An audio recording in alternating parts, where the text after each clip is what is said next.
Good evening, America. Welcome to WaterBreak. Advent is here. The King is born and God is with us.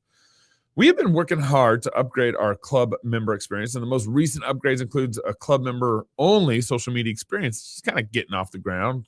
A number of club members are already in there. All our club members can now log in to fightlaughfeast.com and enjoy getting to know one another, network with each other, and kind of have the luxury of doing, this without big tech censorship, right? So log in, kick the tires around, post some family pictures, and let's build a community of those who like to fight, laugh, and feast together. Today, we get to talk about the major things we discovered this last week. Actually, there's a lot of interesting revelations this past week that we discovered, and that actually applied to the last 2 years. First, Twitter was suppressing conservatives and the Republican Party, and then we also have some discoveries on the Russia-Ukraine war. So grab your best scotch, Dr. Pepper, and at this time of year, eggnog, and enjoy the show. But first, as you know, got a couple plugs here. During Christmas, we have a great offer. Next 75 club members, I don't have my water bottle. I'm sorry. The next 75 club members either upgrade or subscribe to the gold or platinum will get a high quality, Kodiak water bottle. And moving forward, all our gold and platinum club members will automatically be subscribed to our Fight Laugh Feast magazine. So go to fightlaughfeast.com to sign up. Red Balloon. Not so long ago, the American dream was alive and well. Employees who worked hard were rewarded, and employees looked for people who could do the job, actually work, do a good job, not for people who had the right political views. Redballoon.work is a job site designed to get us back to work, free speech, hard work, having fun.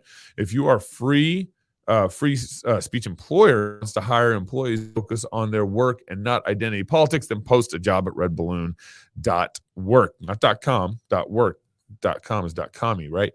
If you are an employee who's being censored at your work or is being forced to comply with the current zeitgeist, post your resume on Red Balloon and look for a new job. Redballoon.work, the job site where free speech is still alive. Belly flop or cannonball. This past week, we've discovered a lot about the last 2 years. First, we discovered that while Twitter was silencing conservatives, Twitter also allowed child pornography on the platform. How about that?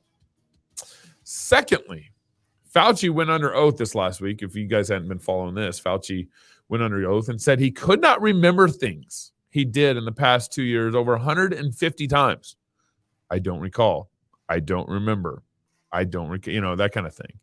And thirdly, we discovered that 39 conservative members of the House, remember that number, and 12 conservative senators sold their soul for 30 pieces of silver by enshrining their apostasy in the vote for the Disrespect for Marriage Act. The bill still kind of hateful. It explicitly excludes polygamy from being required by states to recognize a legitimate marriage. They're all bigots. But here's the last thing that I've discovered, or at least is becoming more and more clear to me. We really are living in diabolical times. This is not a surprise really to anybody. And that the rise of principalities and powers across the world that we saw during, I think, the last time, really like World War II, are rearing their ugly heads again. We are seeing the plotting of vain things, and make no mistake, because Jesus is king, they will fall into their own traps, so I'm not worried about that. But the election, the 22 election, was rigged, like a fat man who counts his calories on vacation at the Golden Corral. The Republican establishment hates its base. Yeah, hates its base, and does not want to honor God. And the leadership, our Republican leadership, will not fight for truth unless they might fight if they can seize some sort of political opportunity on the other side of that fight. It's about the only time they'll fight. So to boil all this down, this is what happens when individuals do not confess sin in their lives. Eventually, it grows into major national sins and crimes at the hands of your own political party. I mean, this really is the Republicans' fault. You can't get around it. Now, we are over 200 days into the Russian-Ukrainian war, and nothing adds up on this joke of a war. Nothing. I can't make sense of it. The U.S. is effectively buying a country that's basically what they're doing. And as one friend who has good insight on the situation said to me, he said he does not think Zelensky nor the U.S., those controlling what's happening in Ukraine, Zelensky and the U.S., care about Ukraine and the Ukrainian people. He said that both Zelensky and the U.S. are just pumping money in only to funnel it back out. Pumping money in only to funnel it back out. I mean, that's just crazy. Crazy. Pumping money in just to funnel it back out. In fact, reports on the ground. I was also informed this week from people in Kiev is that in Kiev, they're mostly without power day and night while facing freezing temperatures, and the military still does not have basic needs like medical supplies and communication equipment. Incredible. And it's incredible because, get this, it's estimated that the U.S. has spent about $54 billion sending it over to Ukraine in money and military supplies. So in the form of money and military supplies. The White House, just this past 2 weeks, is asking for another $37 billion as we speak.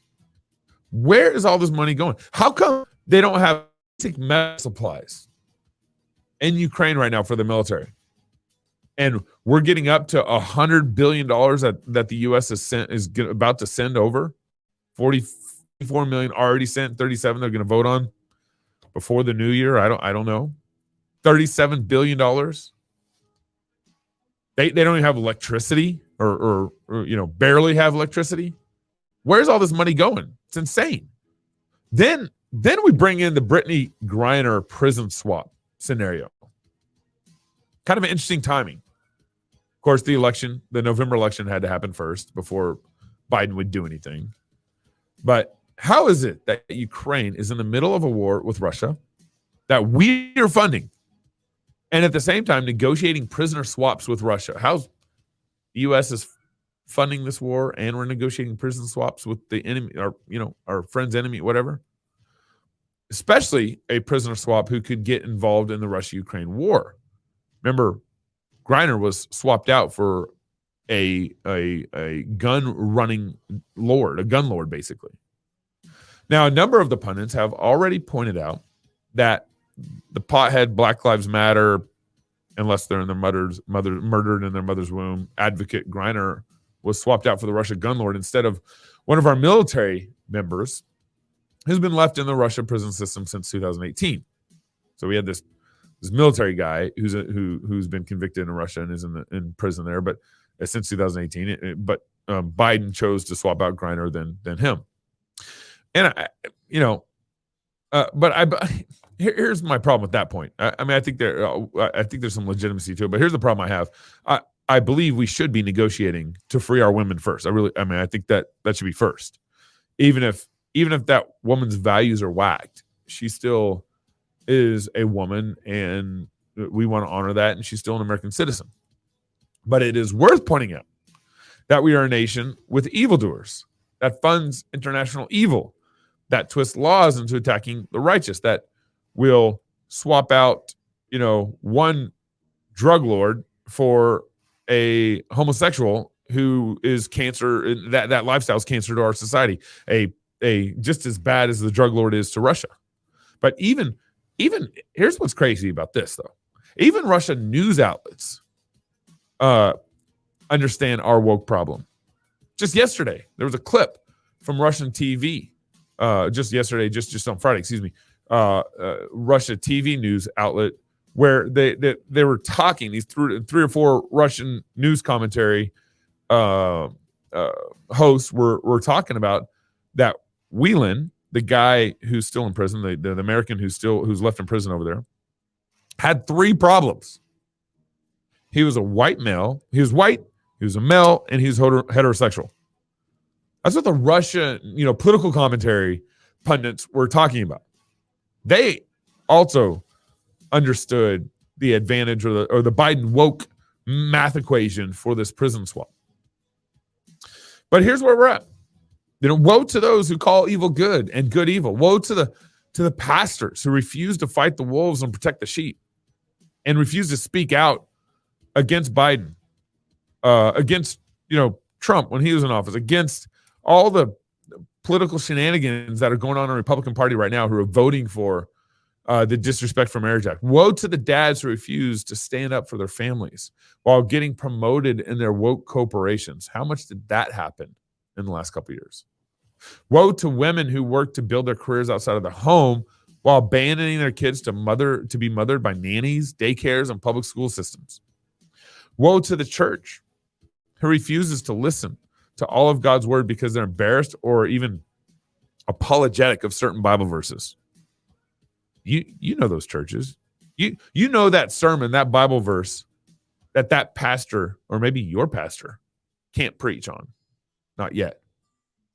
When we peek into this madness, when we kind of consider this big picture of what I'm talking about here with the Ukrainian war, Twitter, election fraud, or election being rigged, and all this stuff, and we consider kind of the Republican Party voting for the Disrespect for Marriage Act, kind of these big cultural issues going on.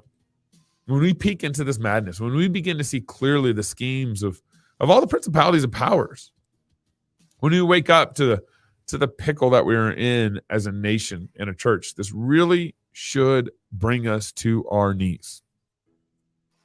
It really should remind us of how frail we are as a people, and how slow to anger God is towards our nation.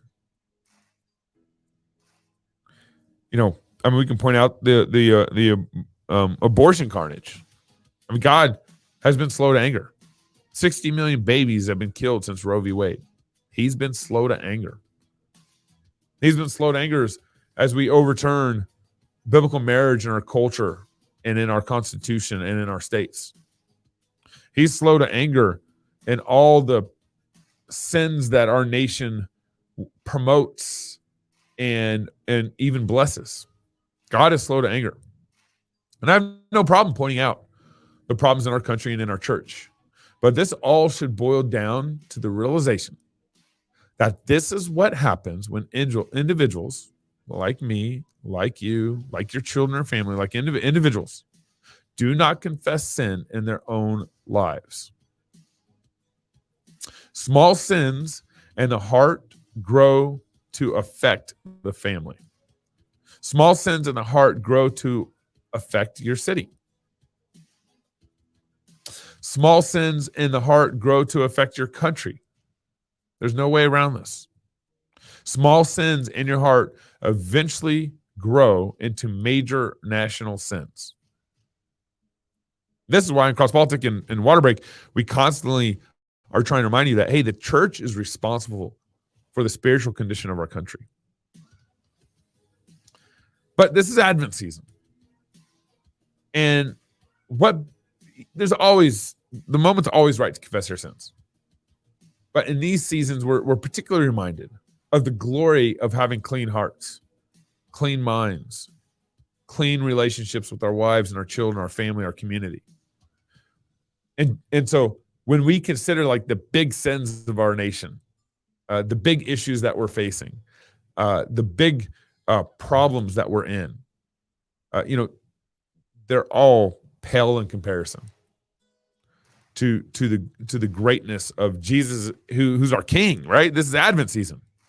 Jesus is King. Emmanuel, God with us. Jesus, the King, is born. So clean up your hearts and ask God to one of the things we don't do often is actually ask God to use your confession of sin to spread into your church, into your community, into your city, and into your country. This is Advent. For unto us a child is born, unto us a son is given, and the government will be upon his shoulder. And his name will be called Wonderful Counselor, Mighty God, Everlasting Father, Prince of Peace. So, this is the Water Boy with WaterBreak. Until next week, go fight, laugh, and feast. Merry Christmas. Struggling to catechize your kids? Is just reading a question and waiting for an answer not engaging enough? Wish there was a better way to train up your children? Now there is. Question 1. What is the chief end of man?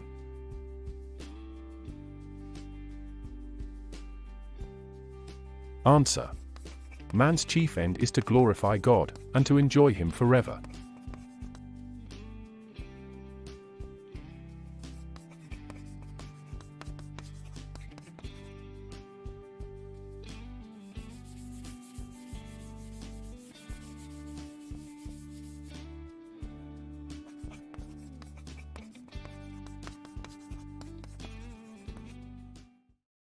Hi, I'm Robert Borton, CEO of Classical Conversations, the world's largest classical Christian homeschooling community. I'm launching a new podcast, Refining Rhetoric. If you like cross politics or just listen to hear what crazy stuff they're saying today, you will enjoy Refining Rhetoric. You can find us on your favorite podcast platform. I practice the 15 tools of learning by interviewing great guests, looking at current events, and talking about cryptocurrency.